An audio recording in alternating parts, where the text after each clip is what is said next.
বিজ্ঞান এবং বিশ্বাস কি একসাথে চলতে পারে? অনেকেই মনে করেন বিজ্ঞান এবং বিশ্বাস একসাথে চলতে পারে না। এই জন্য বিজ্ঞানের সাথে বিশ্বাসের এক সাংঘর্ষিক সম্পর্ক। তাদের মতে বিজ্ঞান মানেই হচ্ছে সত্য, আর বিশ্বাস মানেই হচ্ছে অসত্য, ভেজাল। আসলেই চলমান এই ধারণাটি সম্পূর্ণ ভুল। বাস্তবতা হলো বিজ্ঞান এবং বিশ্বাস পরস্পর বিরোধী শক্তি নয়, আসলেই তারা একে অপরের পরিপূরক। আজকে এই ভিডিওটির মাধ্যমে সেই ভুল ধারণার অবসান করা হবে চিরতরে ইনশাআল্লাহ। দর্শক, এখন আসা যাক বিজ্ঞান বা সায়েন্স কি। বিজ্ঞান বলতে আসলে আমরা কি বুঝি? বিজ্ঞানকে প্রায়শই জ্ঞান কিংবা বিশেষ জ্ঞান হিসেবে সংজ্ঞায়িত করা হয়। তাহলে জ্ঞান বা নলেজ কি জিনিস? জ্ঞান বা নলেজ হচ্ছে এমন কোনো বিষয়ের ধারণা যেটা মানুষ তার অভিজ্ঞতা কিংবা গবেষণাকর্ম থেকে সে অর্জন করে থাকে। যেমন একজন শৌখিন মৎস্য শিকারী, সে দেখলো শীতকালে পুকুরে বড়শি দিয়ে মাছ ধরাটা অনেক কঠিন এবং গরমের সময় মাছ ধরাটা অনেক সহজ। এর কারণ শীতকালে পুকুরে মাছ খেতে চায় না। এটা তার অভিজ্ঞতার অংশ।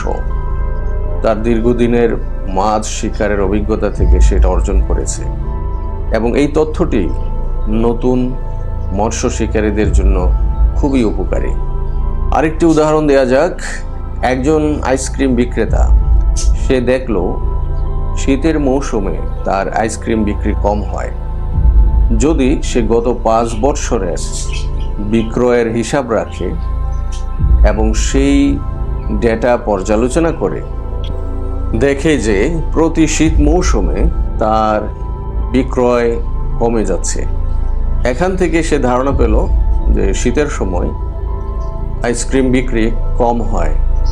এটিও এক ধরনের জ্ঞান যা সে তার গবেষণা থেকে পেল।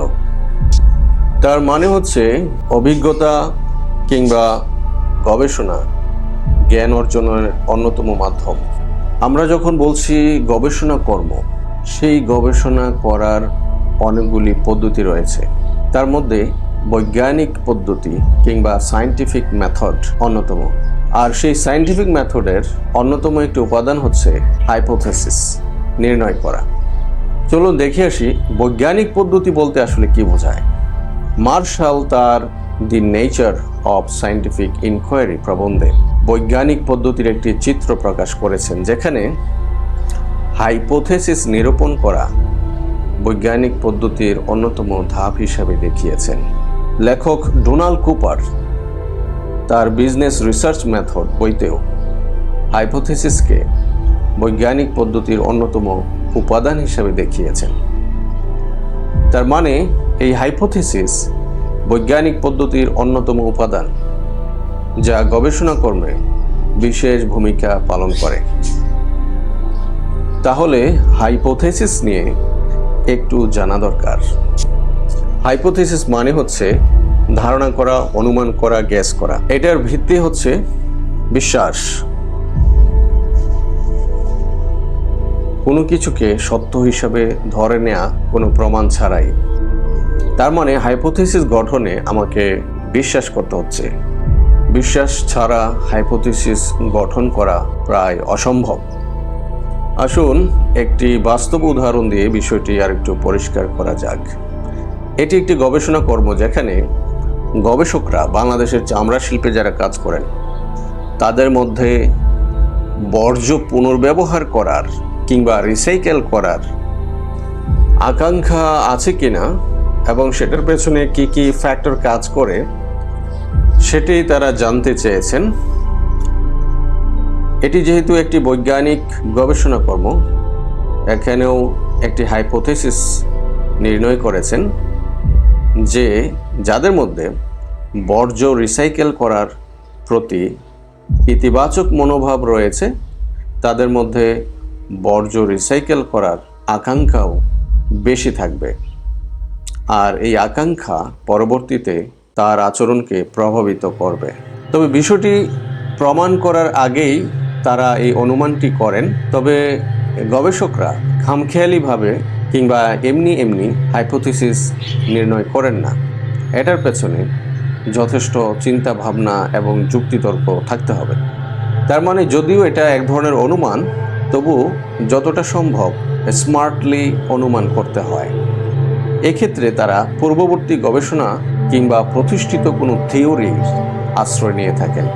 যেমন এই গবেষণায় গবেষকরা বহুল প্রচলিত থিওরি অফ প্ল্যান বিহেভিয়ার থেকে ধারণা নিয়ে তাদের হাইপোথিসিস নির্ণয় করেছেন।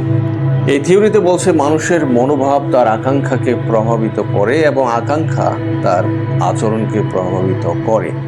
হাইপোথিসিস নির্ধারণের পর পরবর্তীতে তথ্য উপাত্ত সংগ্রহ করা হয় এবং সেগুলি পর্যালোচনা করে ফলাফল বের করে দেখা হয় তার হাইপোথিসিস সঠিক ছিল কিনা। তার মানে হচ্ছে আগে বিশ্বাস করতে হবে, তারপরে প্রমাণ খুঁজতে হবে। হাইপোথিসিসের আরেকটি উদাহরণ দেয়া যাক। যাদের ইনকাম বেশি তাদের খরচ বেশি, এটাও এক ধরনের হাইপোথিসিস, এবং এটিও আমি প্রমাণ পাওয়ার আগেই ঘোষণা করছি। তারপর আমি ডাটা কালেক্ট করব। ডাটা কালেক্ট করে সেই ডাটা পর্যালোচনা করে দেখব যে আমার অনুমান ঠিক ছিল কি ছিল না। দর্শক, এবার একটু বিশ্বাস নিয়ে আলোচনা করা দরকার। বিশ্বাস মানে হচ্ছে কোনো কিছুকে সত্য হিসেবে ধরে নেওয়া। যেমন সৃষ্টিকর্তার অস্তিত্ব, এটাতে আমি বিশ্বাস করি নাকি বিশ্বাস করি না। সৃষ্টিকর্তার অস্তিত্বকে স্বীকার করা এক ধরনের বিশ্বাস এবং এটি অস্বীকার করাও এক ধরনের বিশ্বাস। তবে বিশ্বাস সঠিক হতে পারে, আবার বিশ্বাস ভুল হতে পারে। আরেকটু উদাহরণ দেয়া যাক। আমেরিকা চাঁদে অবতরণ করেছে। একজন এটাতে বিশ্বাস করতে পারে, আবার আরেকজন এটা অবিশ্বাস করতে পারে। তবে উভয় পক্ষই সঠিক নয়, তাদের মধ্যে একজন সঠিক, অবশ্যই সঠিক। অনুরূপভাবে সৃষ্টিকর্তার অস্তিত্বের বিষয়ে এক পক্ষ অবশ্যই সঠিক। বিশ্বাস সঠিক হোক আর বিশ্বাস ভুল হোক, বিশ্বাস আমাকে করতেই হচ্ছে। প্রতিটি মুহূর্তেই আমাদেরকে বিশ্বাস করতে হয়, আর আমাদের প্রতিটি কাজের পেছনে বিশ্বাসের ব্যবহার রয়েছে। এই বিষয়টি বিখ্যাত দার্শনিক বার্টন রাসেল তার বই দ্য প্রবলেম অফ ফিলসফি ওখানে চমৎকারভাবে ব্যাখ্যা করেছেন। তিনি বলেছেন যে প্রতিটি জ্ঞানের পেছনেই আসলে বিশ্বাস ভিত্তি হিসাবে কাজ করে, আর এই বিশ্বাসকে আমরা বাদ দিতে পারি না। পরিশেষে আমরা বলতে চাই, বিজ্ঞান এবং বিশ্বাস একে অপরের পরিপূরক। বিশ্বাস বিজ্ঞানকে আরো সমৃদ্ধ করে। সুতরাং বিজ্ঞান এবং বিশ্বাসকে একসাথেই চলতে হবে। দর্শক, আপনারা কি ভাবছেন সেটি অবশ্যই কমেন্টস করে জানাবেন। আসসালামু আলাইকুম ওয়া রাহমাতুল্লাহি ওয়া বারাকাতুহু।